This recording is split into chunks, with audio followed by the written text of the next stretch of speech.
గుండెలపై పసుపు పచ్చ బొట్టు దిద్దుకున్న తెలుగుదేశం పార్టీ కార్యకర్తలకు, తిరుగుబాటునే ఆయుధంగా ధరించిన జన సైనికులకు, కథన రంగంలోకి దూకిన కమల దళాధిపతులకు,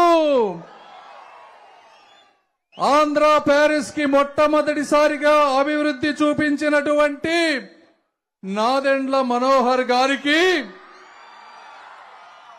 తెలుగు జాతి కీర్తి కిరీటంలో మకుటం లేని మహర్షి, 4 పదుల రాజకీయ ప్రస్థానంలో అలుపెరగని రాజర్షి, నవ్యాంధ్రప్రదేశ్ కు ఊపిరి పోసిన దేవర్షి, నేను అభిమానించే ఆరాధించే శ్రీ నారా చంద్రబాబు నాయుడు గారికి నా నమస్కారాలు. ఒక్కడై మనిషి పుట్టుక ఉంటుంది, ఒక్కడిగానే మనిషి జీవితం ముగుస్తుంది. అయితే ఒక్కడిగా బతకటం మనం చేసుకునేటువంటి కర్మ. జగన్మోహన్ రెడ్డి గారు చెప్తారు, నేను సింహం, నేను ఒంటరిగా వస్తాను అంటారు.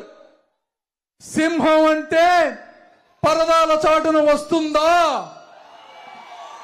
సింహం అంటే పోలీసుల అండతో వస్తుందా? సింహం అంటే పచ్చని చెట్లని నరుక్కుంటూ భయంతో ప్రజలలోకి వస్తుందా?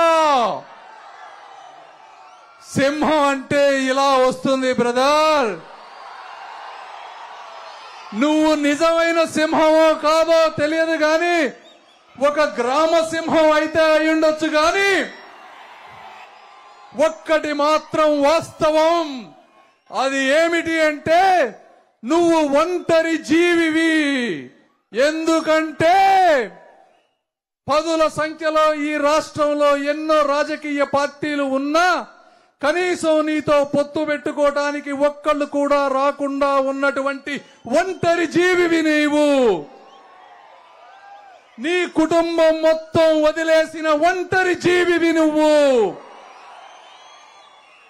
నీతో ప్రయాణించడమే ఒక శాపంగా భావించి నిన్ను వదిలేసిన నాయకులు లేని నాయకత్వం ఉన్నటువంటి పార్టీలో నువ్వు ఒంటరి జీవివి. నీ జ్ఞాపకాలు ఎప్పుడెప్పుడు మర్చిపోదామా అని లోకమంతా నిన్ను వదులుకోవాలని చూస్తున్నటువంటి ఒంటరి జీవివి నువ్వు.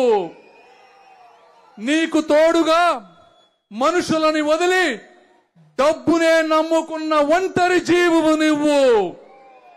ఆఖరిగా నీ అంతరాత్మను సైతం వంచిన ఒంటరి జీవివి నువ్వు జగన్మోహన్ రెడ్డి గారు.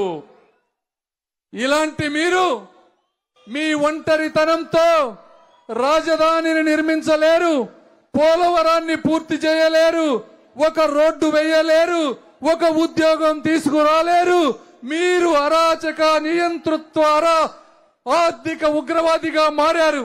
మీలాంటి వ్యక్తులని రాజకీయ ముఖ చిత్రం నుంచి శాశ్వతంగా సమాధి చెయ్యాలని తెలుగుదేశం పార్టీ కార్యకర్తలను జనసేనకి, అసెంబ్లీకి, పార్లమెంటుకు తెలుగుదేశం పార్టీకి ఓటు వేయాలని, అదేవిధంగా ఈరోజు పవన్ కళ్యాణ్ గారు దశాబ్దాలుగా జరుగుతున్నటువంటి వర్గ వైషమ్యాలని కలిపి అన్నదమ్ములుగా మార్చి సమాజాన్ని ముందుకు తీసుకువెళ్లాలనుకున్నటువంటి గొప్ప సందేశాన్ని మనం తూచా తప్పకుండా పాటిస్తూ అందరం కలిసికట్టుగా జనసేన, టీడీపీ అభ్యర్థులను గెలిపించాలని కోరుకుంటూ ఈ అశేష ప్రజానీకానికి హృదయపూర్వక కృతజ్ఞతలు తెలుపుకుంటూ సెలవు తీసుకుంటున్నాను.